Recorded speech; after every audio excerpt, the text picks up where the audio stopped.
All right, hopefully that's clear enough for you. Let me see if we could, right there. All right, so go here, you go to Inkscape, open up Inkscape. Oh, shit. Hold on a minute.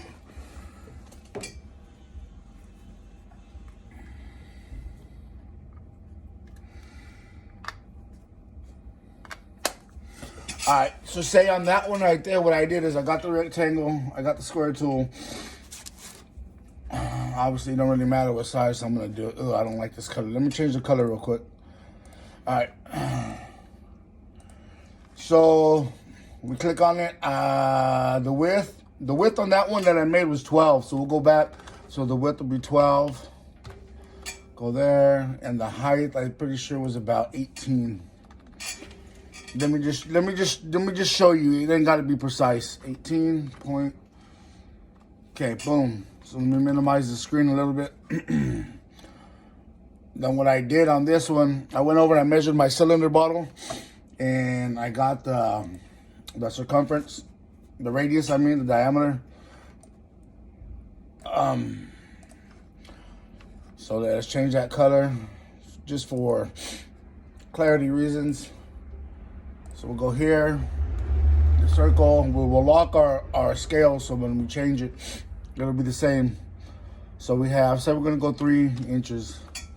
All right, and then want to make sure our snapping's on up here, and then snap to the center of objects. So we'll do here, and then it should snap to the center right here, it should.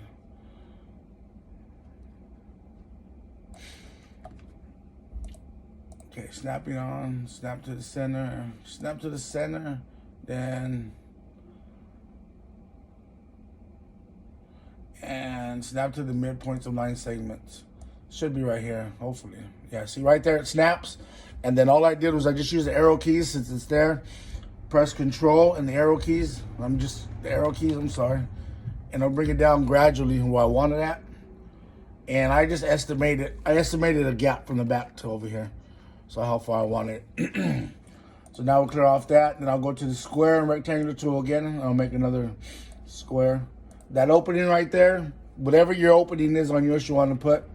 I think I put the width on mine was about 1 3/4. 1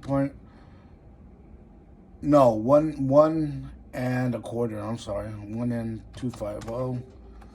So there it is. There's the width of that. So on that, it don't matter on the height for me on this one, because I'll show you why in a minute. So how I got the circumference there, click on that, then hold Control and Shift, click on the whole thing. I went over the path, difference, okay. Then it hollowed out that section for me. Then the same thing here, see it's in the center, it snapped to the center. So I did the same thing there. It's highlighted, so I click on the other one, go to path, difference. So there's my opening that I have for the slot to go around the bottom, okay? And then, let's go to the rectangle tool again. So we'll go here like this. And remember, this is 12 inches. So this right here, I made, see the thickness, I go 0.125. I made it 1/8 of an inch. Shit, that was the width, wrong one. So the height, I want to make it 1/8 of an inch, 0.125, boom. And then I want to make that about 11 inches, okay? So get that roughly, give or take, put right there. I'm going to duplicate it because I got a couple of bends in here. These are the stress release because I don't have a brake, so I can just break it myself by hand. And then I put another one right there. And then I got this one. I duplicated it again. And I brought it, oh shit. Let's redo that and do that. Okay, there it is there. All right. So we're just gonna do this just for demonstration purposes, okay? And then what I did is I unioned all these 3 together. See, this is the flat part that goes on the bottom. This is the part where I have my name. This is a shelf, and then this is where the grinders sit. So I'll press Control and Shift and click on all 3 of these. I go to path, I union all three of those together because you can only difference one at a time. And then I'll click back onto the original thing. And now I'll press difference. See those? Those are my bend lines right there. That's where I'm going to break it at easy because of the relief in the metal. You know that. And then right here, how I got it cut in the contours right here. Let's go back to that mark right there. Boom, boom. And then what I did with this, let's flip that. I just made, just figuratively speaking, I'm going to do this a little bit quicker. I just cut the edges off. Let's take off snapping. We don't want snapping on right now. So we got that. Give or take there. Let's go ahead and put that there. And we want to duplicate that because we want to do it on the same thing on the other side, okay? So let's flip that around there. We'll bring us down a reference line here from the top. Put one reference line there. And another reference line there. And then you match this up to where that's at on the same point of the reference lines. This is how I did mine. Everybody probably, you know.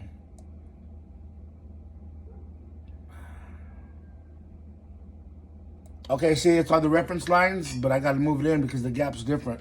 So let's go inwards. I'm just going to eyeball it to where the gap's the same. Okay, so boom, that's good right there. So we get rid of these now. Boom. So we'll double click on both of these.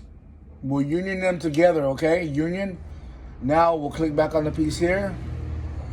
Path. Then we'll difference. We have our top cut, okay?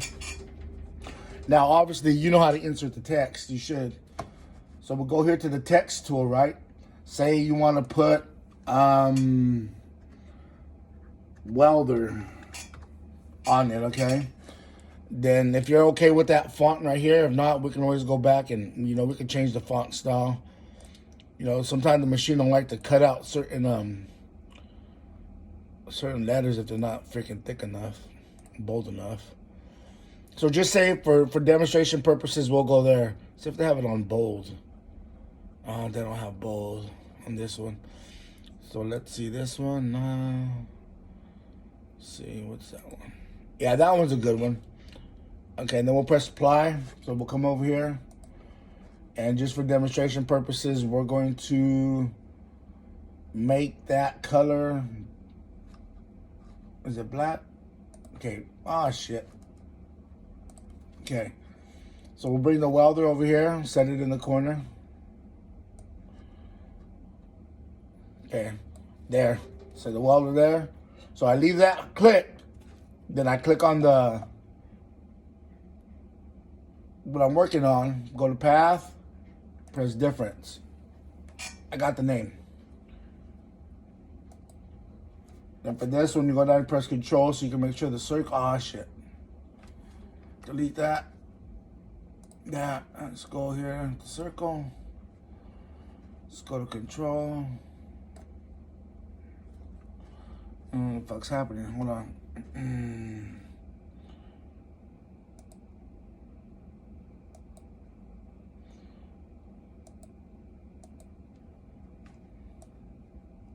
Okay, so we're black again, okay?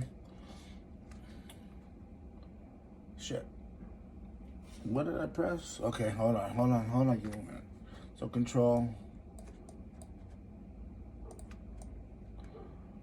Okay, give me a circle there.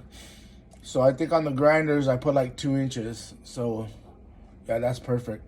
So I'll turn my snapping back on. Snap. Snap. Wait, hold on. Snap. Snap. Okay.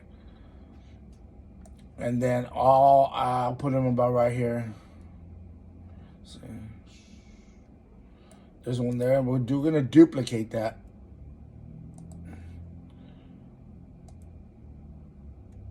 Okay. And just for demonstration purposes, we'll put one here. Here. And I'm just eyeballing it, bro. I'm not taking precise measurements like I did when I did mine. And then I'll click on that again, and then we'll union that again. Then we'll come here to the path. And then we'll press difference. There it is right there. And then you cut it out.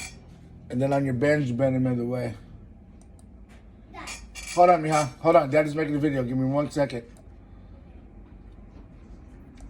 So that's that right there. We want to make this about 1/8 of an inch wide. 0.125. Boom. So there's that right there. We'll zoom in on it. Let's see. And then I just put a joining space in between because the span is so long. It'll cause a wobble in the material. So I put that there. And then click on this here. And then the distribute and line menu, make sure that's centered. That's centered. I want to copy this, duplicate it, because I want to use it on the top as well. Which I don't know what just happened. Oh, I duplicated the wrong thing.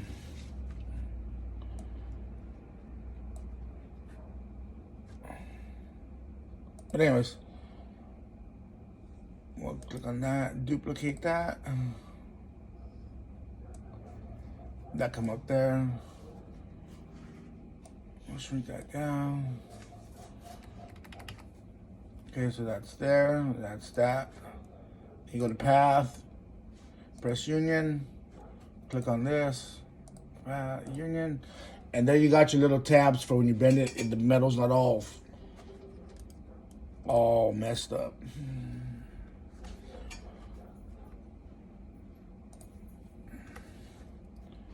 And then you click it, make sure your dimensions are right up there on the thing. Then put it in your machine, cut it, and you're ready to go.